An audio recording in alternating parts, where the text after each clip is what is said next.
ഏറ്റവും വിപുലമായ ഒരു സംഘടനാ രൂപമാണ് ഇന്നിവിടെ ഒത്തുചേരുന്ന ജനറൽ കൗൺസിൽ എന്ന കാര്യം സംഘടനയുടെ മുൻ ജനറൽ സെക്രട്ടറിയായും ഇപ്പോൾ ഉപാധ്യക്ഷനായും പ്രവർത്തിക്കുന്ന മലയാളത്തിൻ്റെ പ്രിയപ്പെട്ട നോവലിസ്റ്റ് അശോക് ജലീൽ സൂചിപ്പിക്കുകയുണ്ടായി. പുരോഗമന കലാ സാഹിത്യ സംഘം എന്ന സാംസ്കാരിക കൂട്ടായ്മ എങ്ങനെയാണ് നമ്മുടെ നാടിൻ്റെയും നമ്മുടെ ഭാഷയുടെയും നമ്മുടെ സംസ്കാരത്തിൻ്റെയും ചരിത്രത്തിൽ നിർണായകമായ രൂപത്തിൽ ഇടപെട്ടു പോരുന്നത് എന്ന കാര്യം ഞാൻ പ്രത്യേകമായി ഇവിടെ വിശദീകരിക്കേണ്ടതില്ല. 1930കളുടെ പകുതിയിൽ ജീവൻ സാഹിത്യ സംഘം എന്ന ആശയത്തിൽ തുടങ്ങി പുരോഗമന സാഹിത്യ പ്രസ്ഥാനം എന്ന നിലയിലേക്ക് വളരുകയും ഒരു ഘട്ടത്തിൽ കേരളത്തിൻ്റെ സാമൂഹ്യ അവബോധത്തെ രൂപപ്പെടുത്തുന്നതിൽ ഏറ്റവും നിർണായകമായ ഒരു സ്വാധീന ശക്തിയായി പ്രവർത്തിക്കുകയും ചെയ്തുകൊണ്ടാണ് കേരള ചരിത്രത്തിൽ പുരോഗമന സാഹിത്യ പ്രസ്ഥാനം ഇടം നേടിയത്. ഇടക്കാലത്തുണ്ടായ സംഘടനാപരമായ ക്ഷീണങ്ങൾ ഒക്കെ മറികടന്ന് ദേശാഭിമാനി സ്റ്റഡി സർക്കിൾ എന്ന നിലയ്ക്കും പിന്നീട് മഹാകവി അയ്യോപിള്ളയുടെ നേതൃത്വത്തിൽ പുരോഗമന കലാസാഹിത്യ സംഘം എന്ന നേതൃത്വത്തിലുമൊക്കെ പ്രവർത്തിച്ച് ഏതാണ്ട് ഒരു നൂറ്റാണ്ടോട് അടുക്കുന്ന ഒരു പ്രവർത്തന ചരിത്രവുമായാണ് നാം ഇപ്പോൾ നിലകൊള്ളുന്നത്. ഈ ഒരു നൂറ്റാണ്ടിനിടയിൽ സംസ്കാരം എന്നത് അത് സാമൂഹ്യ ജീവിതത്തിൽ എങ്ങനെയാണ് ഇടപെടുന്നത്, അതിൻ്റെ സ്വാധീനം എന്താണ്, അതിൽ നമ്മുടെ പങ്കെന്താണ് എന്നതിനെ സംബന്ധിച്ചൊക്കെ ധാരാളം ചർച്ചകളും സംവാദങ്ങളും നടന്നിട്ടുണ്ട്. സംസ്കാരത്തെക്കുറിച്ച് ഒരു ഘട്ടത്തിലുണ്ടായിരുന്ന കാഴ്ചപ്പാടുകൾ വലിയ തോതിൽ നവീകരിക്കപ്പെട്ടിട്ടുണ്ട്. ആ നവീകരണത്തിൻ്റെയും പുനരാലോചനകളുടെയും എല്ലാം അടിത്തറയായി പല ഘട്ടങ്ങളിൽ നേരത്തെ ഇവിടെ അശോക് ജലീൽ സൂചിപ്പിച്ച പല ഘട്ടങ്ങളിലായി നാം തന്നെ പ്രസിദ്ധീകരിച്ച നയരേഖകളും ഉണ്ട്. സംസ്കാരത്തിൻ്റെ മണ്ഡലത്തിൽ പുരോഗമന സാഹിത്യ പ്രസ്ഥാനം നടത്തിക്കൊണ്ടിരിക്കുന്ന ഇടപെടലുകൾ ഒരേ രൂപത്തിലുള്ളതല്ല എന്ന് നമുക്കറിയാം. കാരണം സംസ്കാരം എന്ന് പറയുന്നത് തന്നെ ഏകമുഖമായോ ഒരേ പ്രകാരത്തിലോ അല്ല സാമൂഹ്യ ജീവിതത്തിൽ നിലകൊള്ളുന്നത്. ഓരോ സന്ദർഭത്തിലും അതിൻ്റെ സ്വാധീന ശക്തിയും അത് സമൂഹത്തിലുളവാക്കുന്ന ഫലങ്ങളും ഓരോ തരത്തിലായിരിക്കും. അതുകൊണ്ട് തന്നെ എന്താണ് ഒരു സമൂഹത്തിൻ്റെ ഘടനാപരമായ ക്രമീകരണത്തിൽ സംസ്കാരവും ആശയാവലികളും വഹിക്കുന്ന പങ്ക്, അതിൻ്റെ തോതും തരവും എന്താണ് എന്നതിനെ മുൻനിർത്തിയാണ് ആ മേഖലയിൽ നാം എങ്ങനെയാണ് ഇടപെടേണ്ടത് എന്ന കാര്യവും നമുക്ക് തീരുമാനിക്കാൻ കഴിയുക. ഒരുപക്ഷെ നമ്മുടെ കാലത്തെ സംബന്ധിച്ച് ഏറ്റവും പ്രാധാന്യമുള്ള ഒരു കാര്യം, ഇന്ത്യയിലെ തന്നെ ബൗദ്ധിക ചരിത്രകാരന്മാരിൽ ഏറ്റവും പ്രധാനിയായിരുന്ന, ഇപ്പോഴും ആ മേഖലയിലെ അതുല്യമായ ഒരു സാന്നിധ്യമായി നിലകൊള്ളുന്ന പ്രൊഫസർ KN പണിക്കർ, അദ്ദേഹം ഒരു ഘട്ടത്തിൽ സൂചിപ്പിച്ച ഒരാശയം, നമ്മുടെ കാലത്ത് സാംസ്കാരികമായി ഇടപെടുകയല്ല, മറിച്ച് സംസ്കാരത്തിൽ ഇടപെടുകയാണ് പ്രധാനം എന്നാണ്.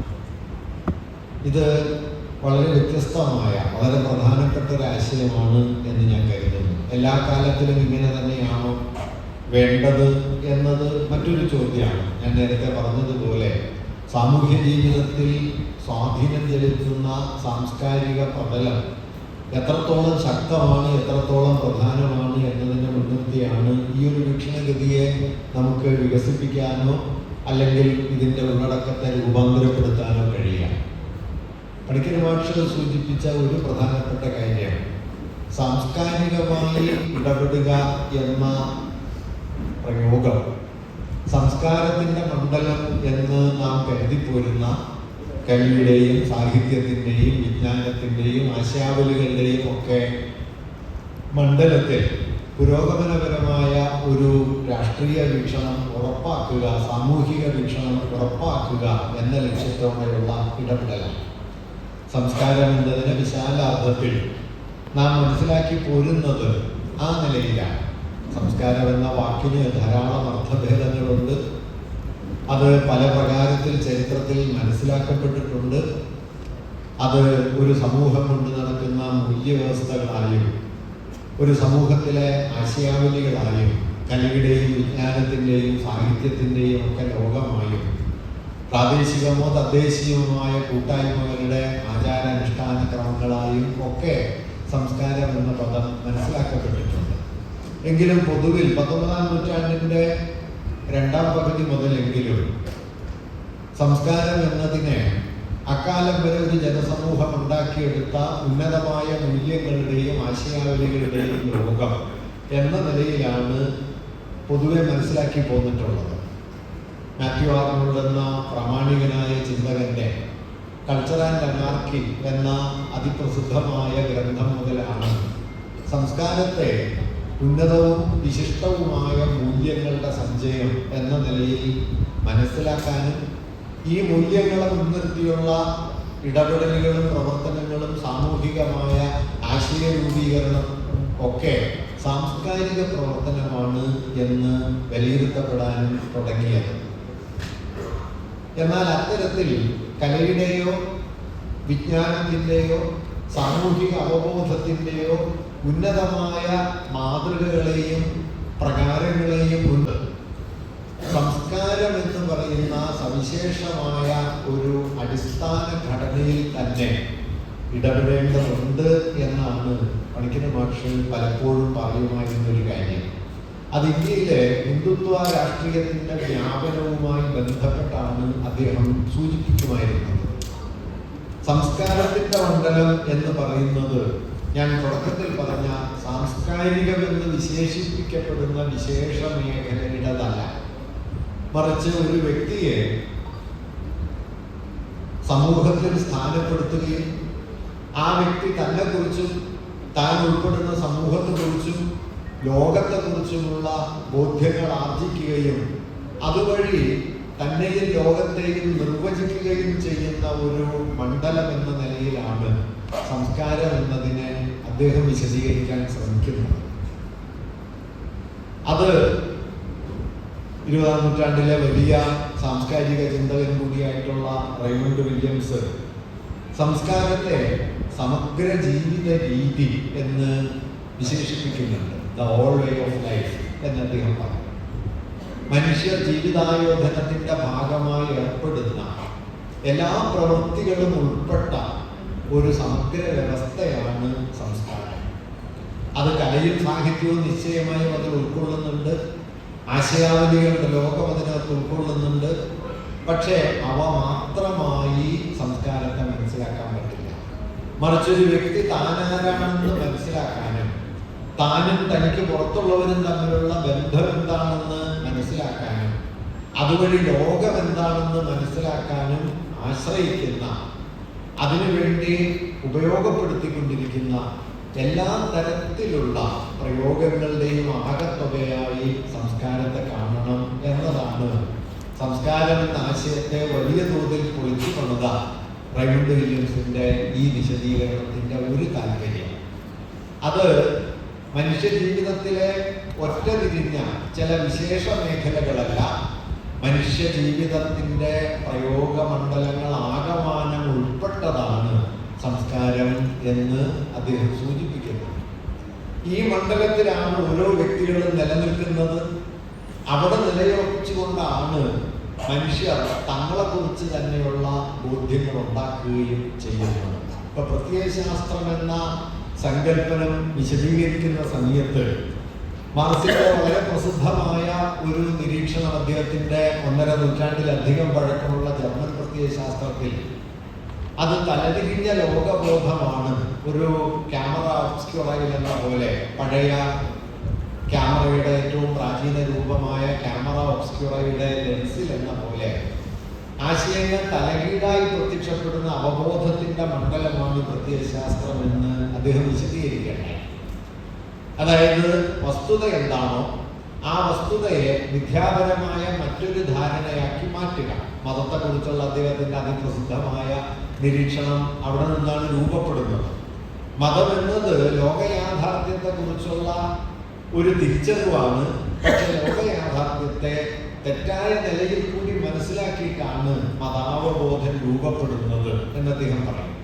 അതുകൊണ്ട് മതാവബോധം എന്നതൊരു മിഥ്യാധാരണയാണ് എങ്കിലും ആ മിഥ്യാധാരണക്കെതിരായ സമരം, മിഥ്യാധാരണക്കെതിരായ താർക്കികമായ ആശയപരം മാത്രമായ ഒരു സമരമായി പൂർത്തീകരിക്കാൻ കഴിയില്ല.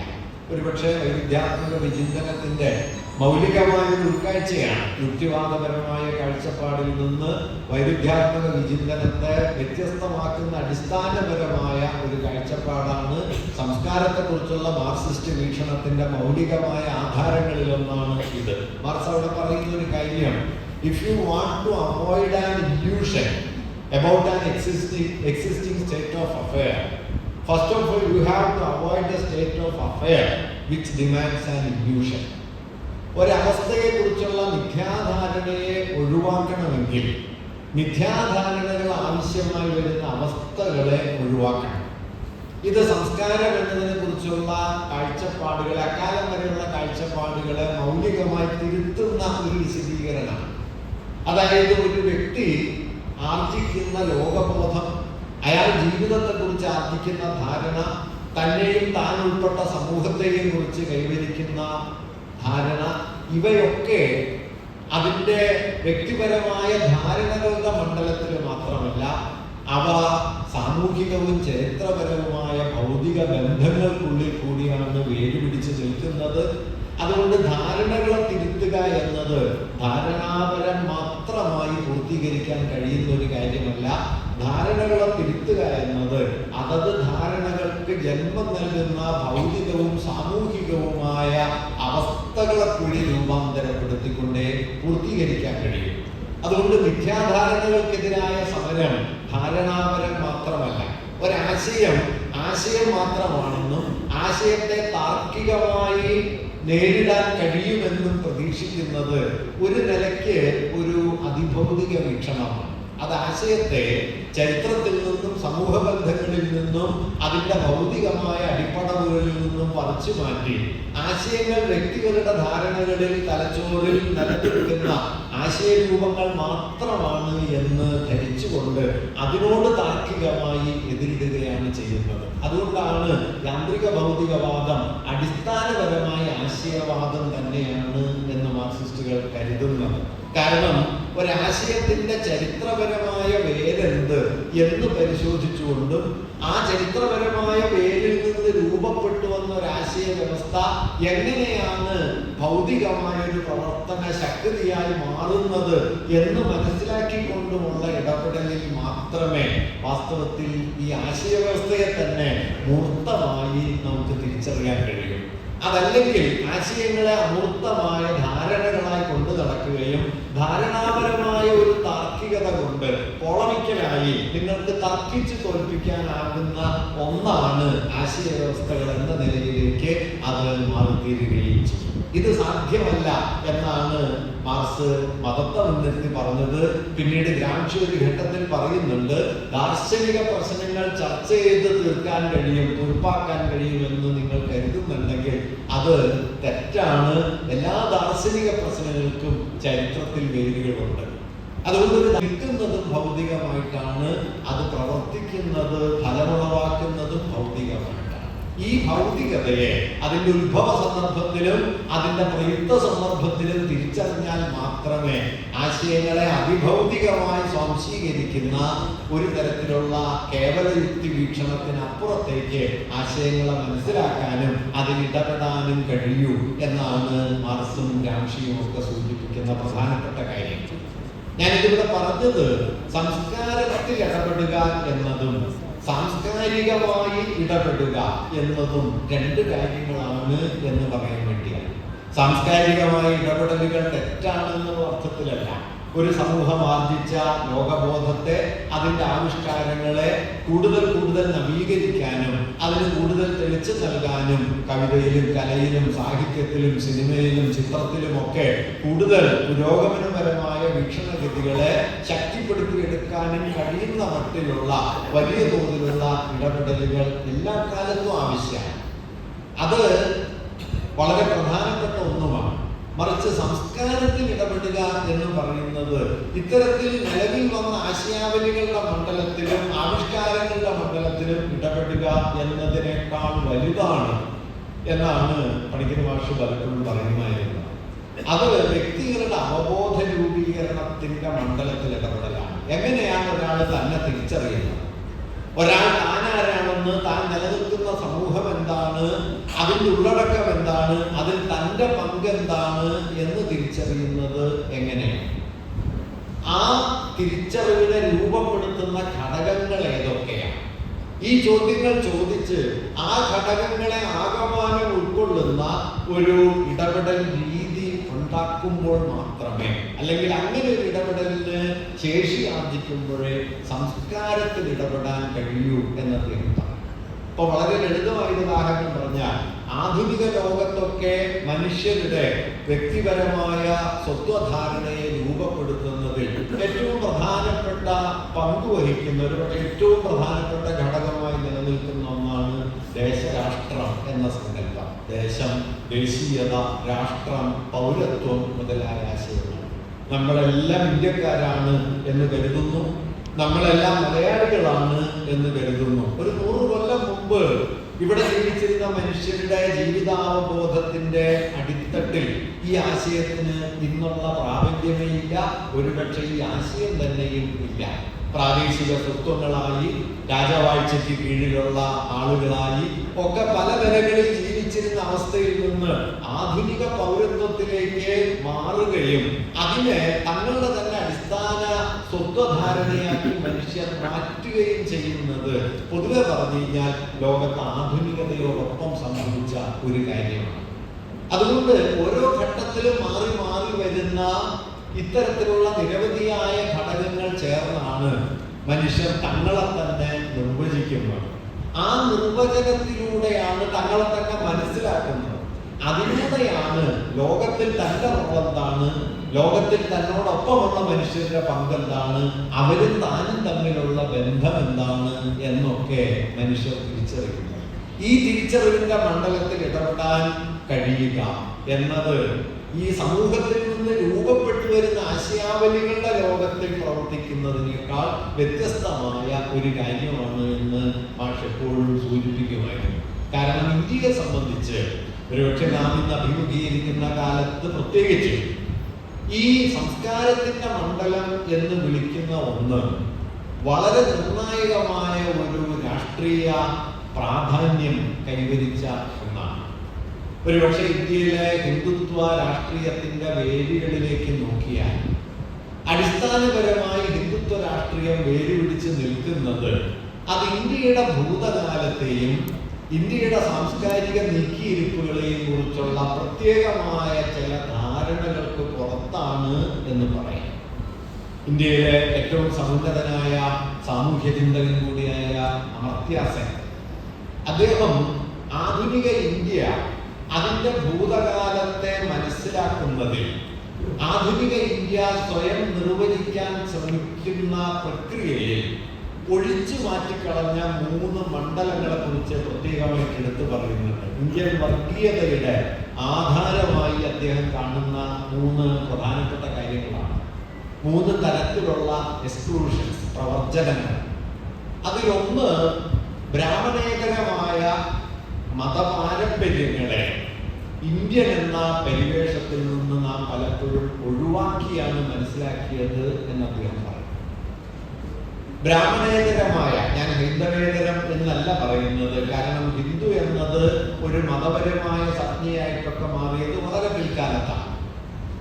വേദോപനിഷത്തുകളോടും വൈദികമായ പാരമ്പര്യങ്ങളോടും ബന്ധപ്പെട്ട് വികസിച്ചു വന്ന ബ്രാഹ്മണ്യത്തിന്റെ ഒരു ആശയ വ്യവസ്ഥ, ആ ആശയ വ്യവസ്ഥയും അത് ജന്മം നൽകിയ ആവിഷ്കാര രൂപങ്ങളും ദേശീയ പാരമ്പര്യമാണ് എന്ന് മനസ്സിലാക്കപ്പെട്ട അതേ അളവിൽ ഒരുപക്ഷെ അതിനേക്കാൾ വ്യാപ്തി കൈവരിച്ച പൊതുജീവിതത്തിലും സാമൂഹ്യ ജീവിതത്തിലും വ്യാപനം നേടിയ ഇതര മതപാരമ്പര്യങ്ങൾ ആ നിലയിൽ മനസ്സിലാക്കപ്പെട്ടില്ല. ബുദ്ധമതം എന്നത് വാസ്തവത്തിൽ ഇന്ത്യയിൽ ബ്രാഹ്മണ്യത്തെക്കാൾ സാമൂഹ്യ ജീവിതത്തിൽ പടർന്ന ഒന്നായിരുന്നു. നാട്ടുജീവിതത്തിന്റെ എല്ലാ പ്രതലങ്ങളിലും പടർന്നതും ഏതാണ്ട് പൊതുവർഷാരംഭത്തിന് മുമ്പ് 5-ാം നൂറ്റാണ്ട് മുതൽ പൊതുവർഷാരംഭം 12-13 നൂറ്റാണ്ടുകൾ വരെയുള്ള ഒരു 1500-1800 കൊല്ലക്കാലം ഇന്ത്യയുടെ സാമൂഹ്യ ജീവിതത്തിൽ ഏറ്റവും ആഴത്തിൽ സ്വാധീനം ചെലുത്തിയ ഒന്നായിട്ടാണ് ബുദ്ധമതം നിലനിന്നത്. നമ്മുടെ ഭക്ഷണ രീതികൾ, നമ്മുടെ വിശ്വാസ വ്യവസ്ഥകൾ, നമ്മുടെ ആരാധനാക്രമങ്ങൾ, ഇതൊക്കെ ബുദ്ധമതവുമായി ബന്ധപ്പെട്ടതാണ്. ഇപ്പൊ അമരകോശം ശാസ്താവ് എന്ന പദത്തെ ബുദ്ധന്റെ പര്യായമായിട്ടാണ് നിർദ്ദേശിക്കുന്നത്. ഈ ശാസ്താവാണ് ശബരിമലയിലുള്ളത്. അങ്ങനെ പള്ളി എന്ന വാക്ക് മലയാള ഭാഷയിൽ വ്യാപകമായി ഉപയോഗിക്കുന്ന പള്ളി ഹൈന്ദവേതര ബ്രാഹ്മണേതര ദേവാലയങ്ങളെ സൂചിപ്പിക്കാനായി ഉപയോഗപ്പെട്ടിരുന്ന ഒരു വാക്കാണ്. ആ വാക്കാണ് പള്ളിയായിട്ടും പള്ളിയോട് ചേർന്ന പള്ളിക്കൂടങ്ങളായിട്ടും ഒക്കെ നമ്മുടെ ജീവിത പരിസരത്ത് ഉള്ളത്. നമ്മുടെ തദ്ദേശീയമായ ആയുർവേദജ്ഞാനം, നമ്മുടെ തദ്ദേശീയമായ ഗണിതജ്ഞാനം, ജ്യോതിശാസ്ത്രജ്ഞാനം, ഇതിലൊക്കെ ബൗദ്ധമായ എത്രയോ വേരുകളുണ്ട്. പക്ഷെ ഈ ബൗദ്ധ പാരമ്പര്യം പിൽക്കാലത്ത് ബ്രാഹ്മണ പാരമ്പര്യത്തിന് അകമേയുള്ള ഒന്നാണ് എന്ന് സമർത്ഥിക്കാൻ തുടങ്ങുകയും ജയദേവന്റെ അഷ്ടപതി നോക്കിയാല് ദശാവതാര വർണ്ണനയില് അതിൽ ബുദ്ധനെ കാരുണ്യമാതന്വതേ എന്ന് വിശേഷിപ്പിച്ചുകൊണ്ട് ബുദ്ധനെ തന്നെ വിഷ്ണുവിന്റെ 10 അവതാരങ്ങളിൽ ഒന്നായി കൂട്ടിയണക്കുന്നത് ജയദേവന്റെ അഷ്ടപതിയിൽ നമുക്ക് കാണാൻ പറ്റും. പാരമ്പര്യത്തിന്റെ ഉള്ളിലേക്ക് ബൗദ്ധമായ ഒരു ഉള്ളടക്കത്തെ സ്വാംശീകരിക്കുന്ന ഒരു യുക്തി ബ്രാഹ്മണ്യം സ്വീകരിച്ച സമയത്ത് ബ്രാഹ്മണേതരമായ ഒരു ബദൽ സാംസ്കാരിക പാരമ്പര്യമായി ഇന്ത്യയിലുടനീളം വേര് പടർത്തി നിന്ന ബൗദ്ധ പാരമ്പര്യത്തെ ആധുനിക ഘട്ടത്തിൽ ദേശീയ പാരമ്പര്യം എന്ന സാമാന്യ ബോധത്തിലേക്ക് കൊണ്ടുവരാനായി പൊതുവിൽ നമുക്ക് കഴിഞ്ഞില്ല. ഒറ്റതിരിഞ്ഞ ചില ശ്രമങ്ങൾ നടന്നു. നമ്മുടെ ദേശീയ ചിഹ്നമായിട്ടും നമ്മുടെ ദേശീയ ബിംബാവലികളായിട്ടും ഒക്കെ ബൗദ്ധ പാരമ്പര്യങ്ങൾ വന്നു. അശോകന്റെ ധർമ്മചക്രം വന്നു, ബൗദ്ധ സിംഹങ്ങൾ വന്നു. അങ്ങനെയൊക്കെ വന്നെങ്കിലും അതെല്ലാം അലങ്കാര രൂപങ്ങളായി നിലനിന്നു എന്നല്ലാതെ അവയൊന്നും ഒരു ജനതയുടെ ജീവിതബോധത്തിൽ ആഴത്തിൽ വേര് പിടിച്ചില്ല. ഞാൻ നേരത്തെ പറഞ്ഞ റെയ്മണ്ട് വില്യംസ് അദ്ദേഹം ഒരു സംസ്കാരത്തിന്റെ പ്രതലത്തിൽ നടക്കുന്ന സംഘർഷത്തെ സൂചിപ്പിക്കാൻ, അല്ലെങ്കിൽ എങ്ങനെയാണ് ഒരു അധീശ സംസ്കാരം നിലവിൽ വരുന്നത് എന്നതിനെ സൂചിപ്പിക്കാൻ സവിശേഷമായ ഒരു സങ്കല്പന അദ്ദേഹത്തിന്റെ ഒരു ഗ്രന്ഥത്തിൽ നിർദ്ദേശിക്കുന്നത്. അത് റെസിഡ്യുവൽ, ഡോമിനന്റ് ആൻഡ് എമർജന്റ് എന്നീ 3 വാക്കുകളാണ്. റെസിഡ്യുവൽ എന്നതും അവക്ഷിപ്തപരമാണ്, ഡോമിനന്റ് എന്നത് ആധിപത്യപരമാണ്, എമർജന്റ് എന്നത് ഉണർന്നു വരുന്നത്, ഉദ്ഭിന്നമാണ്, ആവിർഭവിച്ചുകൊണ്ടിരിക്കുന്നത്. ഈ 3 ബലങ്ങൾ ഏത് സാംസ്കാരിക സന്ദർഭത്തിലും ഉണ്ടെന്നും അതിൽ പൂർവകാലത്തിന്റെ അവക്ഷിപ്തപരമായ അംശങ്ങളെ സ്വാംശീകരിച്ചുകൊണ്ടാണ് ഒരു ആധിപത്യ സംസ്കാരം നിലവിൽ വരിക എന്നും അദ്ദേഹം പറയുന്നു.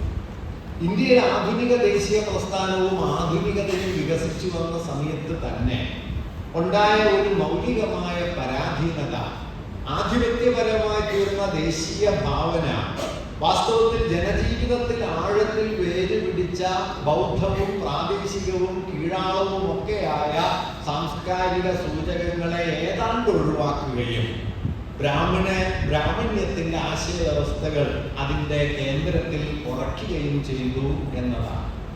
അതുകൊണ്ട് ദേശീയ സംസ്കൃതിയുടെ അടിസ്ഥാന പ്രകൃതത്തെ നിർവചിക്കുന്ന, ഞാൻ ഒറ്റ വാക്കിൽ ഇതിനൊരു മറ്റൊരു ഉദാഹരണം പറയാം. ഇന്ത്യയെ ഉപനിഷത്തുകളുടെ നാടെന്നോ മറ്റോ വിശേഷിപ്പിക്കാൻ നമുക്ക് സ്വാഭാവികമായി കഴിയുന്നത് എന്തുകൊണ്ടാണ്? ഉപനിഷത്തുകൾ ഇന്ത്യൻ ജീവിതത്തിൽ വഹിച്ച പങ്ക് താരതമ്യേന വളരെ വളരെ ചെറുതാണ്.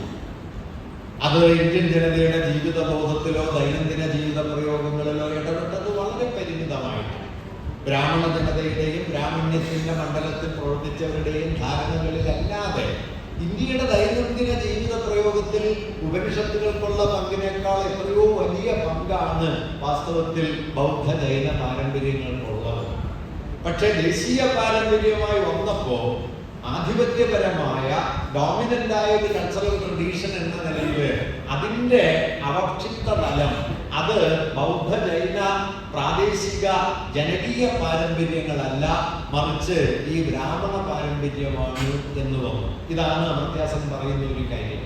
അതുകൊണ്ട് ദേശീയത എന്നതിനുള്ളിൽ സഹജമായി തന്നെ ബ്രാഹ്മണ്യത്തിന്റെ മൂല്യങ്ങൾക്ക് ഇടം കിട്ടുകയും നമ്മുടെ ദേശീയ ഭാവന അതിൽ തന്നെ ഒരു ബ്രാഹ്മണ കേന്ദ്രിത ഭാവനയായി മാറുകയും ചെയ്തു. ഇത് ശ്രദ്ധിക്കേണ്ട ഒരു കാര്യമാണ്. കാരണം ഇന്ത്യയിലെ ഹിന്ദുത്വ രാഷ്ട്രീയത്തിന്റെ വേര് അത് രാഷ്ട്രീയമായ മണ്ഡലത്തിൽ മാത്രമുള്ളതല്ല.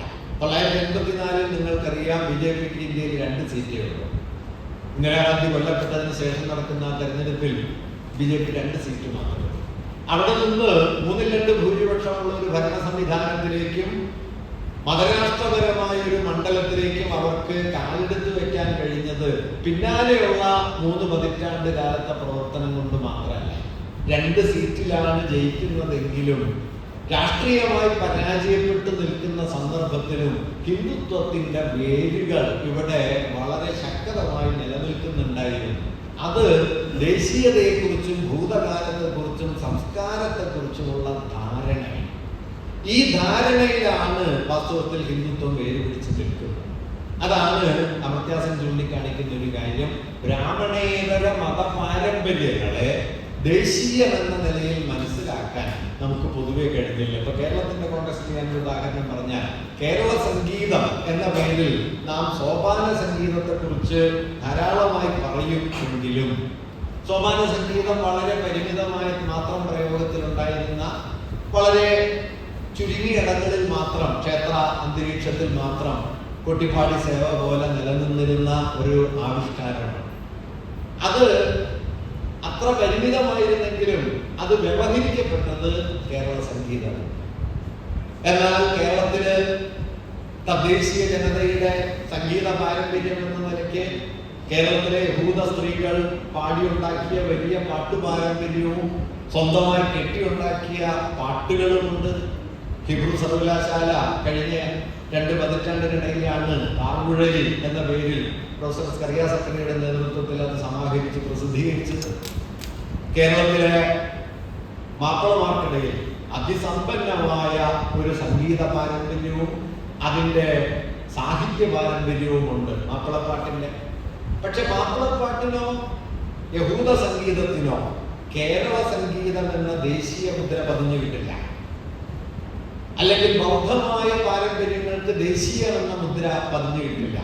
അവയെല്ലാം പ്രാദേശികമായി തീരുകയും ദേശീയത എന്നത് ഒരു നിലയ്ക്ക് ബ്രാഹ്മണികമായൊരു വ്യവഹാരം മാത്രമായി തീരുകയും ചെയ്യും. അങ്ങനെ ദേശീയതയുടെ മറയ്ക്കുള്ളിൽ മധ്യകാലത്തോ അതിപ്രാചീന കാലത്തോ ആരംഭിച്ച ഈ സാംസ്കാരിക മൂലധനം തുടരുകയും എപ്പോ വേണമെങ്കിലും ഇത് ഹിന്ദുത്വത്തിന്റെ ഒരു രാഷ്ട്രീയ രൂപമായി പരിവർത്തനപ്പെടാൻ സജ്ജമായി നിലനിൽക്കുകയും ചെയ്യുന്നു എന്നിടത്താണ് ഹിന്ദുത്വത്തിന്റെ വേരുകൾ.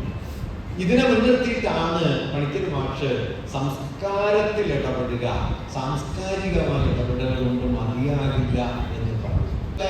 അമർത്യാസൻ ചൂണ്ടിക്കാണിക്കുന്ന കാര്യം അത് പ്രാദേശിക ജ്ഞാന പാരമ്പര്യങ്ങളെ, പ്രാദേശിക വൈദഗ്ധ്യങ്ങളെ ദേശീയമെന്ന തലത്തിൽ നിന്ന് ഒഴിവാക്കിയതാണ്. പ്രാദേശികമായ വൈദ്യ പാരമ്പര്യങ്ങൾ, ചികിത്സാ സമ്പ്രദായങ്ങൾ, ശാസ്ത്രജ്ഞാന പാരമ്പര്യങ്ങൾ, നിർമ്മാണ രീതികൾ, കലാപാരമ്പര്യങ്ങൾ, ഇതൊക്കെ അവയൊക്കെ ഒഴിവാക്കിക്കൊണ്ട് അവയെല്ലാം പ്രാദേശികമായ ഒരു മാർജിനൽ പ്രതലത്തിലേക്ക് മാറ്റിവെക്കുകയും മറിച്ച് ദേശീയമെന്നത് ഞാൻ നേരത്തെ പറഞ്ഞ ഒരു രൂപം മാത്രമായി മനസ്സിലാക്കുകയും ചെയ്തു.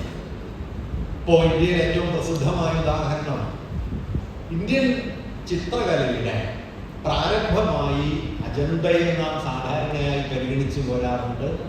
അജന്ത പോലെ തന്നെ ഇന്ത്യൻ കലാപാരമ്പര്യത്തിന്റെ വളരെ സന്നദ്ധമായ ഒരു ആവിഷ്കാരമാണ് വർലി ചിത്രങ്ങളെങ്കിലും വർലി ചിത്രങ്ങളെ നാം ഗോത്രകലയായിട്ടാണ് കാണുന്നത്, ആദിവാസി കലയായിട്ട്. അതേസമയം അജന്തയാവട്ടെ, അജന്തയുടെ രേഖാസമ്പ്രദായങ്ങൾ, അതിൻ്റെ ആവിഷ്കാര രീതികൾ, അത് ദേശീയതയുടെ പ്രാരംഭസ്ഥാനമായി കണ്ട് ആ പ്രാരംഭത്തിൽ നിന്ന് പടിപടിയായി വളർന്നു വന്ന് ബംഗാൾ സ്കൂൾ ചിത്രകലയിലോ 20-ാം നൂറ്റാണ്ടിന്റെ കലാചരിത്രത്തിലോ ഒക്കെ തുടരുന്നു എന്ന് പറയുക വഴി ഇന്ത്യയിലുണ്ടായ തദ്ദേശീയമായ വലിയ ആവിഷ്കാരങ്ങളെ, ഞാൻ വർഗീയം ഒരു പേര് പറഞ്ഞതേ ഉള്ളൂ, ഇന്ത്യയിൽ നൂറുകണക്കിന് രചനാ പാരമ്പര്യങ്ങൾ കലയുടെ മണ്ഡലത്തിലുണ്ട്. അവയൊക്കെ പുറത്തായി പോകും. അവയൊക്കെ പ്രാദേശിക ആവിഷ്കാരങ്ങളാകും. നമ്മുടെ കലാചരിത്രത്തിലെ സംഗീത നൃത്തത്തിന്റെ ചരിത്രത്തിലെ ഏറ്റവും വലിയ നർത്തകികളിൽ ഒരാളായ പത്മ സുബ്രഹ്മണ്യം, അവര് ദേശീയോദ്ഗ്രഥനവും ഭരതനാട്യവും എന്ന പേരിൽ നടത്തിയ തൃപ്പൂണിത്തുറയിൽ നടത്തിയ ഒരു പ്രബന്ധാവതരണത്തിൽ ഒരിക്കൽ സൂചിപ്പിക്കുന്ന ഒരു കാര്യം, ദേശീയ പാരമ്പര്യം എന്നത്, പ്രാദേശിക പാരമ്പര്യങ്ങൾ എന്നത് ഒരു വഴിതെറ്റലാണ്, മാർക്കി പാരമ്പര്യമാണ്. ശൈലീകൃതമായ ക്ലാസിക്കലായ ചിട്ടവട്ടങ്ങളിലേക്ക് ക്രമീകരിക്കപ്പെട്ട പാരമ്പര്യമാണ് സംരക്ഷിക്കപ്പെടേണ്ടത്. ദേശീയ എന്നതൊരു വഴിതെറ്റലാണ്, ഒരു അപഭ്രംശമാണ്. വാസ്തവത്തിൽ തിരിച്ചാൽ പ്രാദേശികമായ ആവിഷ്കാരങ്ങളെ തേച്ചുമിനുക്കി ശൈലീവൽക്കരിച്ച് ക്രമപ്പെടുത്തി നൂറ്റാണ്ടുകൾ കൊണ്ടാണ് ഏത് ക്ലാസിക്കൽ ഫോം ഉണ്ടാവുന്നത്. പക്ഷേ ഈ ക്ലാസിക്കൽ എന്നത് മാതൃകയായി തീരുന്നതോടെ അതിൻ്റെ ഉടമാവകാശം കൈയാളുന്ന ആളുകൾക്ക് സാമൂഹ്യ അധികാരത്തിൽ മേൽക്കൈ കിട്ടുകയും പ്രാദേശിക ആവിഷ്കാരങ്ങളുടെ തലത്തിൽ കലയെ, വിജ്ഞാനത്തെ, ആവിഷ്കാരങ്ങളെ കൊണ്ടു നടന്നവർ മിക്കവാറും പ്രാന്തവൽകൃത സമൂഹമായി തീരുകയും ചെയ്യും. ഇതാണ് വ്യത്യാസം ചൂണ്ടിക്കാണിച്ച രണ്ടാമത്തെ ഒഴിച്ചുനിർത്തൽ. മൂന്നാമത്തെ എക്സ്ക്ലൂഷനായിട്ട് അദ്ദേഹം പറയുന്നത് ഭൗതിക വിജ്ഞാനങ്ങളുടെ പുറന്തള്ളലാണ്. ഭൗതികവാദത്തിന്റെ, ലോകായതവും ചാർവാകവും ഒക്കെ പോലുള്ള ഭൗതികവാദ രൂപങ്ങളല്ല, ഭൗതിക ജ്ഞാന രൂപങ്ങൾ. അർത്ഥശാസ്ത്രത്തിന്റെ, കാമസൂത്രത്തിന്റെ, ജ്യോതിശാസ്ത്രത്തിന്റെ, ഗണിതത്തിന്റെ, രസതന്ത്രത്തിന്റെ, വാസ്തുവിന്റെ ഒക്കെ വിജ്ഞാന വൈഭവങ്ങളുടെ വമ്പിച്ചൊരു ലോകമുണ്ടായിരുന്നു. പക്ഷേ അത് ദേശീയമായ ഒരു പാരമ്പര്യമായി പൊതുവെ ഗണിക്കപ്പെട്ടില്ല. ഇന്ത്യൻ പാരമ്പര്യം എന്ന നിലയിൽ കാമസൂത്രത്തെ കുറിച്ച് ആരും പ്രതിപാദിക്കേണ്ടാവില്ല. ഇന്ത്യൻ പാരമ്പര്യം എന്നതിൽ ഉപനിഷത്തിനെ കുറിച്ച് എല്ലാവരും പ്രതിപാദിക്കും.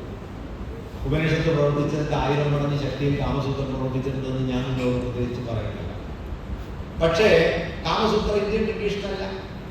അല്ലെങ്കിൽ ഇത്തരത്തിലുള്ള ഭൗതിക ജ്ഞാന രൂപങ്ങൾ നമ്മുടെ ദേശീയ പാരമ്പര്യമല്ല. എന്തുകൊണ്ട്? ഇവ ഭൗതിക ജ്ഞാന പാരമ്പര്യങ്ങൾ ദേശീയമായി തീർന്നാൽ 2 സവിശേഷ ഗുണങ്ങളുണ്ട്. ഒന്ന്, ഇവ വളരെ മെറ്റീരിയലിസ്റ്റിക് ആണ്. ഇവയുടെ പ്രയോക്താക്കൾ മിക്കവാറും തദ്ദേശീയമായ കീഴാള കൂട്ടായ്മകളുമാണ്. അതുകൊണ്ട് ദേശീയ സംസ്കൃതിയെ ബ്രാഹ്മണവൽക്കരിക്കാനോ ബ്രാഹ്മണ്യത്തിന്റെ പിടിയിൽപ്പെടുത്താനോ ഉള്ള ശ്രമങ്ങളെ പ്രതിരോധിക്കാനുള്ള വലിയൊരു ശക്തി വാസ്തവത്തിൽ ഈ പ്രാദേശിക ജ്ഞാനരൂപങ്ങൾക്ക്, ഭൗതിക വിജ്ഞാനത്തിന്, ബ്രാഹ്മണേതര മതപാരമ്പര്യങ്ങൾക്ക് ഉണ്ടായിരുന്നു. പക്ഷേ നമ്മുടെ ദേശീയതയുടെ നിർമ്മാണ ചരിത്രം പൊതുവിൽ ഇവയെ ഒഴിവാക്കിക്കൊണ്ടാണ് ഒരു ദേശീയ ഭൂതത്തെ സൃഷ്ടിച്ചത്. ഇൻവെന്റിംഗ് ദ ട്രഡീഷൻ എന്നത് പാരമ്പര്യ നിർമ്മാണത്തെക്കുറിച്ച് ദേശീയതയെ മുൻനിർത്തി നടന്ന ചർച്ചകൾക്ക് എറിക് ഹോബ്സ്ബാം നൽകുന്ന പ്രധാനപ്പെട്ട ഒരു ശീർഷകമാണ് ഇൻവെന്റിംഗ് ദ ട്രഡീഷൻ. പാരമ്പര്യം അവിടെ നിൽക്കുകയല്ല, ഈ ആ ഇൻവെന്റിംഗ് നമ്മൾ കണ്ടെത്തുന്നു. നമ്മുടെ ആവശ്യങ്ങൾക്ക്, നമ്മുടെ താല്പര്യങ്ങൾക്ക്, നമ്മുടെ അഭിലാഷങ്ങൾക്ക് ഇണങ്ങുന്ന മട്ടിലുള്ള ഒരു ഭൂതത്തെ നാമായി തന്നെ സൃഷ്ടിക്കുന്നു. അങ്ങനെയുള്ള ഒരു ഭൂതകാല സൃഷ്ടിയിലൂടെയാണ് ഇന്ത്യൻ ദേശീയത എന്ന സങ്കല്പം 19-ാം നൂറ്റാണ്ട് അവസാനം മുതൽ പ്രബലമായത്. രാഷ്ട്രസങ്കല്പമായും ഏതാണ്ട് 1920-കൾ വരെ നിലനിന്നത് ഈ മതാത്മകമായ ഒരു ദേശീയ ഭാവനയാണ്. മതാത്മകമായി ദേശീയ ഭാവനയെ മതനിരപേക്ഷവും ജനാധിപത്യപരവും ജനകീയവുമായ ഒന്നിലേക്ക് മാറ്റുന്നത് 1920-കൾക്ക് ശേഷമുള്ള ദേശീയ പ്രസ്ഥാനത്തിന്റെ ചരിത്രമാണ്. അതിൽ കേന്ദ്ര പദവി വഹിക്കുന്ന, ഇന്ത്യയിലെ കോടിക്കണക്കിന് മനുഷ്യരെ കൂട്ടിയിണക്കുന്ന ഒരു ശക്തിസ്ഥാനമായിട്ട് ഗാന്ധി ഒരു ഭാഗത്തുണ്ട്. അക്കാലം വരെ ഉണ്ടായിരുന്ന സമര രൂപങ്ങളെ മാറ്റിക്കൊണ്ട് പുതിയ തരത്തിലുള്ള ആധുനിക സ്വത്വധാരണകളെ ഉയർത്തിക്കൊണ്ടുവന്ന സമര സന്ദർഭങ്ങൾ കർഷകരുടെ, തൊഴിലാളികളുടെ, യുവാക്കളുടെ, സ്ത്രീകളുടെ ഒക്കെ കൂട്ടായ്മകൾ 1920-കളിലും 30-കളിലും രൂപപ്പെട്ടു വരുന്നുണ്ട്. അങ്ങനെ 1920-കൾ മുതൽ ഒരു 1/4 നൂറ്റാണ്ട് കാലം കൊണ്ടാണ് ഇന്ത്യൻ ഭരണഘടനയിൽ എത്തിച്ചേർന്ന ആധുനികമായ ഒരു രാഷ്ട്രസങ്കല്പം രാഷ്ട്രീയമായി ഇന്ത്യയിൽ വികസിച്ചത്. ഞാൻ രാഷ്ട്രീയമായി എടുത്തു പറയാൻ കാരണം, മതാത്മക രാഷ്ട്രം എന്നതിൽ നിന്ന് മതനിരപേക്ഷ രാഷ്ട്രം എന്നതിലേക്ക്, അല്ലെങ്കിൽ പഴയ രാജവാഴ്ചാനിഷ്ഠമായ ഒരു സമൂഹ സങ്കല്പത്തിൽ നിന്ന് ജനാധിപത്യപരമായ സമൂഹം എന്നതിലേക്ക് ഈ ഘട്ടത്തിൽ ആശയാവലികൾ മാറിമറിഞ്ഞെത്തി. പക്ഷെ അങ്ങനെ മാറിമറിഞ്ഞെത്തുമ്പോഴും രാഷ്ട്രീയമായ ഒരു ഉൾക്കൊള്ളൽ, മതനിരപേക്ഷത ഇന്ത്യൻ സാമൂഹ്യ ജീവിതത്തിൽ വന്ന സമയത്തും ആ ഉൾക്കൊള്ളൽ അതേ നിലയിൽ നമ്മുടെ സാംസ്കാരിക മണ്ഡലത്തിൽ ഉണ്ടായില്ല എന്നതാണ് ഒരു യാഥാർത്ഥ്യം.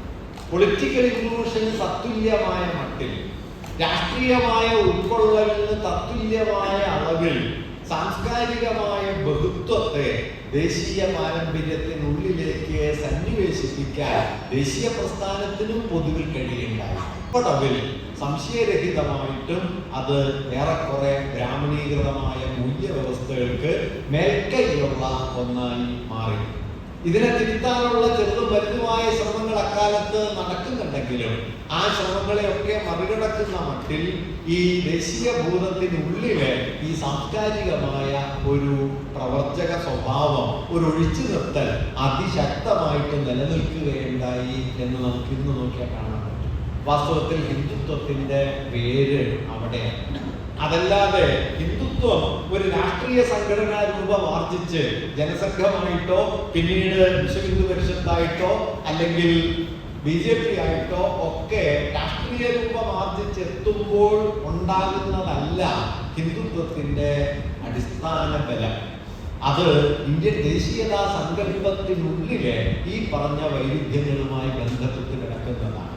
ഈ മണ്ഡലത്തിൽ ഇടപെടാൻ നമുക്ക് എത്രത്തോളം കഴിയുമെന്ന ചോദ്യമാണ് വാസ്തവത്തിൽ പ്രൊഫസർ KN പണിക്കർ അദ്ദേഹം സംസ്കാരത്തിൽ ഇടപെടുക എന്നതിലൂടെ സൂചിപ്പിക്കാൻ ശ്രമിക്കുന്നു.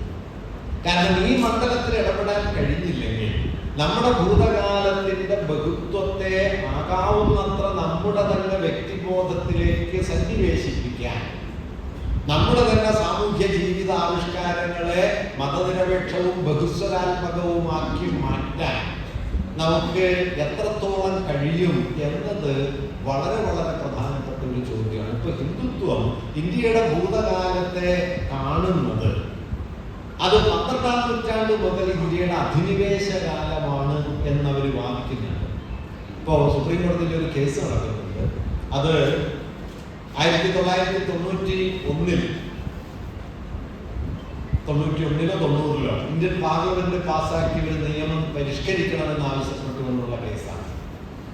ആ നിയമം എന്താണെന്ന് വെച്ച് കഴിഞ്ഞാൽ 1947 ഓഗസ്റ്റ് 15-ന് ഇന്ത്യയിലെ ആരാധനാലയങ്ങൾ എങ്ങനെയാണോ നിലനിൽക്കുന്നത് അവയുടെ നിലനിൽപ്പിലും ഉള്ളടക്കത്തിലും ഒരു മാറ്റവും വരുത്തിക്കൂടാ എന്ന് ആരാധനാലയ സംരക്ഷണ നിയമം എന്ന പേരിൽ ബാബറി മസ്ജിദ് പ്രക്ഷോഭവും അതുമായി ബന്ധപ്പെട്ട കോലാഹലങ്ങളും ഉയർന്നു വന്ന സമയത്ത് ഇന്ത്യൻ പാർലമെന്റ് നിയമം പാസ്സാക്കിയിട്ടുണ്ട്.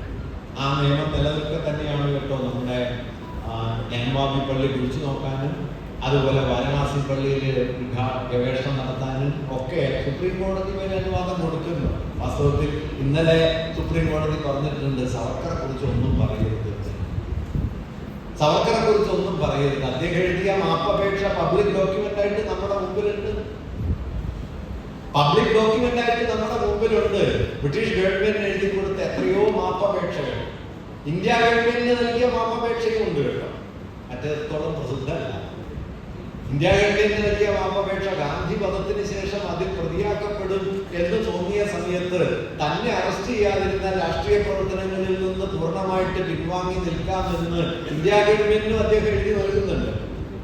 ഇങ്ങനെയെല്ലാം എഴുതി നൽകിയ ഹിന്ദുത്വ എന്ന ആശയത്തിലൂടെ ഇന്ത്യയുടെ രാഷ്ട്ര ഭാവനയുടെ അടിസ്ഥാനമാകേണ്ടത് ഈ ഭൂപ്രദേശത്തെ പുണ്യഭൂമിയും പിതൃഭൂമിയുമായി സങ്കല്പിക്കുക എന്നതാണ്. അതല്ലാതെ ഇവിടെ ജനിക്കുകയോ ഇവിടെ ജീവിക്കുകയോ ചെയ്യുക എന്നതല്ല എന്നാണ് സവർക്കർ മുമ്പോട്ട് വെച്ചത്. വാസ്തവത്തിൽ ഒരു രാഷ്ട്രത്തെ സംബന്ധിച്ച് ആ രാഷ്ട്രത്തിന്റെ അടിസ്ഥാനപരമായ ദേശീയത യുക്തിയെ സമ്പൂർണമായി അട്ടിമറിക്കുന്ന ഒന്നാണ് ഈ പൗരത്വ സങ്കല്പം. ഇവിടെ ജനിച്ചോ ഇവിടെ ജീവിച്ചോ നിങ്ങളുടെ മാതാപിതാക്കൾ ഇവിടെ ജനിച്ചവരാണോ, അവർ ഒരാളിവിടെ ഉള്ളവരാണോ എന്നതൊന്നുമല്ല, എവിടെ ജനിച്ചു എന്നതല്ല, മറിച്ച് പിതൃഭൂമിയായും പുണ്യഭൂമിയായും ഈ ഭൂപ്രദേശത്തെ കാണുന്നുണ്ടോ എന്നതാണ് പൗരത്വത്തിന്റെ ആധാരം എന്ന് വരുന്നതോടെ പൗരത്വം മതരാഷ്ട്രപരമായി തീരുന്നു. ആദ്യമായി അവതരിപ്പിക്കുന്നത് ഹിന്ദുത്വ എന്ന ടെക്സ്റ്റാണ്. അതിന്റെ 100 വർഷം കഴിഞ്ഞിരിക്കുന്നു. അങ്ങനെ ഒരു ടെക്സ്റ്റ് വഴി അവതരിപ്പിക്കപ്പെട്ട ഈ മതരാഷ്ട്ര സങ്കല്പത്തിന്റെ അവതാരകരെ കുറിച്ചും അത് പിൻപറ്റിയവരെ കുറിച്ചും വിമർശനാത്മകമായി ഒന്നും പറഞ്ഞുകൂടാ എന്ന് സുപ്രീം കോടതി പറയുന്നു. ഇന്ത്യൻ പാർലമെന്റ് പാസാക്കിയ ആരാധനാലയ സംരക്ഷണ നിയമം നിലനിൽക്കെ തന്നെ പള്ളികൾ കുഴിച്ചു നോക്കാനായിട്ട് കീഴ്ക്കോടതികൾ ഉത്തരവിടുമ്പോൾ അതിനെ ശരിവെക്കുന്ന സംവിധാനമായി ഇതേ കോടതികൾ മാറിത്തീരുകയും ചെയ്യുന്നു.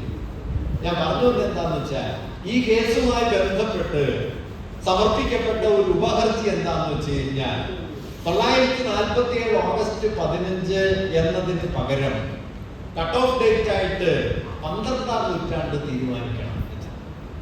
12ാം നൂറ്റാണ്ടാണ് കട്ട് ഓഫ് ഡേറ്റ്. എന്താണ് 12ാം നൂറ്റാണ്ടിന്റെ പ്രാധാന്യം? 12ാം നൂറ്റാണ്ടിലാണ് ഡൽഹി സുൽത്താനേറ്റ് വരുന്നു, ഖിൽജി വംശം വരുന്നു, അടിവംശം വരുന്നു, മുഗൾ രാജാക്കന്മാർ വരുന്നു. ഇന്ത്യയുടെ സാംസ്കാരിക ജീവിതത്തിലേക്ക് അതുല്യമായൊരു സ്വാധീനമായി ഇസ്ലാമിന്റെയും ഉറുദു പാരമ്പര്യത്തിന്റെയും ഹിന്ദുസ്ഥാനി സംഗീതത്തിന്റെയും പാഴ്സി പാരമ്പര്യങ്ങളുടെയും ഒക്കെ ഒരു കൂടിക്കലറിൽ സംഭവിക്കുന്നത് ഈ 12ാം നൂറ്റാണ്ടിന് ശേഷമാണ്. ഇത് ഇന്ത്യയുടെ സാംസ്കാരികമായ സംയോജിതാവസ്ഥയാണ് എന്ന് കാണുന്നതിന് പകരം ഇതിനെ ഒരു വിഭജന യുക്തിയാക്കി മാറ്റാനാണ് വാസ്തവത്തിൽ ഹിന്ദുത്വം ആ കേസ് വഴി ശ്രമിക്കുന്നത്. ഞാനിത് പറഞ്ഞെന്താന്ന് വെച്ച് കഴിഞ്ഞാൽ, ഹിന്ദുത്വത്തിന്റെ അടിസ്ഥാന വീക്ഷണം എന്താന്ന് വെച്ച് കഴിഞ്ഞാൽ, മധ്യകാലം എന്ന് പറയുന്നത് തന്നെ അധിനിവേശാത്മകമാണ്. ഡൽഹി സുൽത്താനേറ്റിന്റെ കാലം മുതലുള്ള ഇന്ത്യ എന്ന് പറയുന്നത് അധിനിവേശിത ഇന്ത്യയാണ്. അതുകൊണ്ട് ഈ അധിനിവേശാംശങ്ങളെ മുഴുവൻ പുറത്താക്കുക എന്ന രാഷ്ട്രീയ കാര്യപരിപാടിയാണ്, അതിന്റെ സാംസ്കാരിക യുക്തിയാണ് നടപ്പാക്കേണ്ടത് എന്നവർ വാദിക്കുന്നു. ഈ വാദം എന്തുകൊണ്ട് സാധ്യമായി തീരുന്നു എന്ന് ചോദിച്ചാൽ, ഞാൻ നേരത്തെ പറഞ്ഞതുപോലെ നമ്മുടെ ദേശീയ ഭൂതകാലത്തെ കുറിച്ചുള്ള ധാരണയിൽ വാസ്തവത്തിൽ ഈ ഘടകങ്ങൾ, ഇതിന്റെ വൈവിധ്യങ്ങൾ, അവയുടെ ഉൾച്ചേരലുകൾ വേണ്ട പോലെ ഉറപ്പിക്കപ്പെട്ടിട്ടില്ല എന്നതാണ്. ഇൻഡസ്ട്രിയാലിയിലേക്ക് മധ്യേഷ്യയിൽ നിന്ന്, സ്റ്റെപ്പി മേഖലകളിൽ നിന്ന് കുടിയേറിയ മനുഷ്യരാണ് ഇന്ത്യയിലെ ആദ്യത്തെ കാർഷിക സംസ്കാരം കെട്ടിപ്പടുത്തത് സിന്ധു നദീതടത്തിൽ. ആ സിന്ധു തീരത്തേക്ക് പിന്നീട് ഉസ്ബെക്കിസ്ഥാനിൽ നിന്നോ കാസ്പിയൻ കടലിന്റെ തീരത്ത് നിന്നോ പുറപ്പെട്ട ആര്യന്മാരാണ് പിന്നീട് അവിടേക്ക് വരികയും നിലനിന്ന ജീവിത സംസ്കാരത്തിൽ നിന്ന് വളരെ വ്യത്യസ്തമായ മറ്റൊരു സാംസ്കാരിക ജീവിതക്രമം ഉണ്ടാക്കുന്നത്. വൈദിക സംസ്കൃതി, വേദങ്ങളും ഉപനിഷത്തുകളും യജ്ഞയാഗ പാരമ്പര്യവും വേദവും ഇതിഹാസങ്ങളും ഒക്കെ ഈ വൈദിക പാരമ്പര്യത്തിന്റെ പല തട്ടുകളിലായിട്ടാണ് വികസിച്ചത്. ഇതിന് പിന്നാലെയും പല പല കുടിയേറ്റങ്ങൾ വന്നു. ശാകന്മാര്, കുശാനന്മാര്, ഇൻഡോ പാർത്തിയന്മാര്, ബാക്ട്രിയൻ ഗ്രീസുകാര്, തുർക്കികൾ, ഇങ്ങനെ എത്രയോ വിഭാഗങ്ങൾ പല പല കാലങ്ങളിലായി കുടിയേറി. അവരൊക്കെ നമ്മുടെ ജീവിതത്തിന്റെ പല പ്രകാരങ്ങളിൽ സ്വാധീനം ചെലുത്തുകയും നമ്മുടെ ഭക്ഷണശീലം, നമ്മുടെ വസ്ത്രധാരണം, നമ്മുടെ ഭാഷ, നമ്മുടെ ദൈവസങ്കല്പങ്ങൾ, ഇതിലൊക്കെ ഇതിന്റെ നാനാതര മുദ്രകൾ കലരുകയും ചെയ്തു. ഇപ്പൊ കേസരി ബാലകൃഷ്ണനുള്ള രസമുള്ളൊരു നിരീക്ഷണം നടത്തുന്നത്, കേരളത്തിലെ കളമെഴുത്തിലെ രേഖാ സമ്പ്രദായം പ്രാചീന പേർഷ്യൻ ചിത്രങ്ങളിൽ പ്രത്യക്ഷപ്പെടുന്ന രേഖാ സമ്പ്രദായത്തിന്റെ തുടർച്ചയാണ് എന്ന് അദ്ദേഹം പറയുന്നു. പേർഷ്യൻ ചിത്രങ്ങളിൽ പ്രത്യക്ഷപ്പെടുന്ന രേഖാ സമ്പ്രദായത്തിന്റെ ഒരു എക്സ്റ്റൻഷൻ നമ്മുടെ ധൂളി ചിത്രങ്ങളിൽ, കളമെഴുത്തിൽ വരയ്ക്കുന്ന ചിത്രങ്ങളുടെ രേഖാ സമ്പ്രദായത്തിൽ ഉണ്ട് എന്ന് അദ്ദേഹം നിരീക്ഷിക്കുന്നു. ഇങ്ങനെ നമ്മുടെ വീട്ടുമുറ്റത്ത് നാം വരയ്ക്കുന്ന ഒരു കളത്തിൽ മധ്യേഷ്യയിൽ ഒരു കാലത്ത് നിലനിന്നിരുന്ന രചനാ സമ്പ്രദായത്തിന്റെ തുടർച്ചയുണ്ട് എന്ന് മനസ്സിലാക്കുമ്പോൾ, അല്ലെങ്കിൽ നാം കൊണ്ടു നടക്കുന്ന ആചാരങ്ങളോ അനുഷ്ഠാനങ്ങളോ വിശ്വാസ രീതികളോ ഒക്കെ ലോകത്തിന്റെ പല കോണുകളിൽ പല മനുഷ്യ വിഭാഗങ്ങൾ അവരുടേത് കൂടിയായി കൊണ്ടു നടന്നതാണ് എന്ന് തിരിച്ചറിയുമ്പോൾ സംസ്കാരത്തെ മുൻനിർത്തിയുള്ള തനിമാവാദങ്ങളെ നമുക്ക് ആഴത്തിൽ പ്രതിരോധിക്കാനായിട്ട് കഴിയും. ഇങ്ങനെയുള്ള ഒരു പ്രതിരോധ പ്രക്രിയയാണ് നേരത്തെ ഞാൻ പണിക്കർ മാഷ് പറഞ്ഞ സംസ്കാരത്തിൽ ഇടപെടുക എന്ന ആശയവുമായി ചേർത്ത് വെച്ച് പറയാൻ ആഗ്രഹിക്കുന്നു. ഒരുപക്ഷെ ഇന്ന് അത് വളരെ പ്രധാനമായി തീർന്നിരിക്കുന്നു എന്ന് ഞാൻ പ്രത്യേകിച്ച് പറയേണ്ടതില്ല. കാരണം ഇന്ന് സംസ്കാരത്തിന്റെ ഈ മണ്ഡലത്തിലെ ഈ ഒഴിച്ചു നിർത്തലുകളുടെ ഒരു അവക്ഷിപ്തത്തെ അതിനെ ഉപയോഗപ്പെടുത്തിക്കൊണ്ടാണ് നമ്മുടെ രാജ്യത്തെ ഒരു മതരാഷ്ട്ര യുക്തിയിലേക്ക് സംഗ്രഹിക്കാൻ വർഗീയ ശക്തികൾ ശ്രമിക്കുന്നത്. വാസ്തവത്തിൽ ഈ 12-ാം നൂറ്റാണ്ട് എന്ന കട്ട് ഓഫ് ഡേറ്റ് എന്നതിനെ നിങ്ങളൊന്ന് മനസ്സിലാലോചിച്ചാൽ 12 മുതൽ 18 വരെയുള്ള നൂറ്റാണ്ടുകൾക്കിടയിൽ എന്തെല്ലാമാണ് ഇന്ത്യയിൽ ഉണ്ടായത്. ഇന്ത്യയിലെ മിക്കവാറും എല്ലാ പ്രാദേശിക ഭാഷകളും ഉണ്ടായത് ഈ കാലത്താണ്. മലയാളം, കന്നഡ, ബംഗാളി, മറാത്ത, ഒറിയ, മിക്കവാറും എല്ലാ പ്രാദേശിക ഭാഷകളും. ഇന്ത്യൻ ഭക്തി പ്രസ്ഥാനം ഉണ്ടായി. അതിലെ വലിയ കവികൾ തുക്കാറാമിനെയും കബീറിനെയും നാമദേവനെയും സരളദാസനെയും ഒക്കെ പോലെ എഴുത്തച്ഛനെ പോലുള്ള വലിയ കവികൾ, കർണാടക സംഗീതവും ഹിന്ദുസ്ഥാനിയും പോലുള്ള വിപുലമായ സംഗീത പാരമ്പര്യങ്ങൾ, മുഗൾ വാസ്തുശില്പം, മിനിയേച്ചർ പെയിന്റിങ്, ഇങ്ങനെ ഇന്ത്യൻ കലയുടെ സംസ്കാരത്തിന്റെ നീക്കിയിരിപ്പ് എന്ന് നമുക്ക് ചൂണ്ടിക്കാണിക്കാൻ കഴിയുന്നതിൽ ഏതാണ്ട് പകുതിയെങ്കിലും ഈ പറയുന്ന 12-18 നൂറ്റാണ്ടുകൾക്കിടയിൽ ഉണ്ടായതാണ്. അതിനെ മുഴുവൻ അധിനിവേശ കാലമെന്ന് മുദ്രകുത്തിക്കൊണ്ട് സംസ്കാരത്തെ ഏകശിലാത്മകമായ ഒരു ബ്രാഹ്മണിക ഭൂതമാക്കി മാറ്റാനുള്ള ശ്രമത്തിലാണ് ഹിന്ദുത്വം ഇന്ന് വലിയ തോതിൽ ഏർപ്പെട്ടുകൊണ്ടിരിക്കുന്നത്. വലിയ ഭരണകൂടം അത് നമ്മുടെ ഭൂതകാല ധാരണയിൽ തന്നെ വേര് പിടിച്ച് കിടക്കുന്നു. അതുകൊണ്ട് ഈ ധാരണാമണ്ഡലത്തോട് നാം നടത്തുന്ന വലിയ സമരങ്ങൾ, കേരള സംഗീതം എന്നത് സോപാനമാണെങ്കിൽ നിശ്ചയമായിട്ടും യഹൂദ സ്ത്രീകളുടെ പാട്ടുകൾ കേരള സംഗീതമാണ്. അജന്ത ഇന്ത്യൻ ചിത്രകലയാണെങ്കിൽ വർഗീയം ഇന്ത്യൻ ചിത്രകല.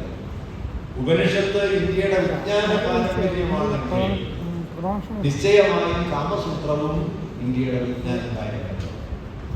ഇങ്ങനെ ചരിത്രത്തെ അതിന്റെ ബഹുത്വത്തിലും അതിന്റെ വൈവിധ്യത്തിലും പ്രയോഗപരമായ വിസ്തൃതിയിലും ഉറപ്പിച്ചെടുക്കാൻ, സ്ഥാപിച്ചെടുക്കാൻ വേണ്ടിയുള്ള പരിശ്രമം വാസ്തവത്തിൽ നമുക്ക് ഏറെ ഒന്നും മുമ്പോട്ട് കൊണ്ടുപോകാൻ കഴിഞ്ഞില്ല എന്ന ഒരു സ്ഥിതിവിശേഷം.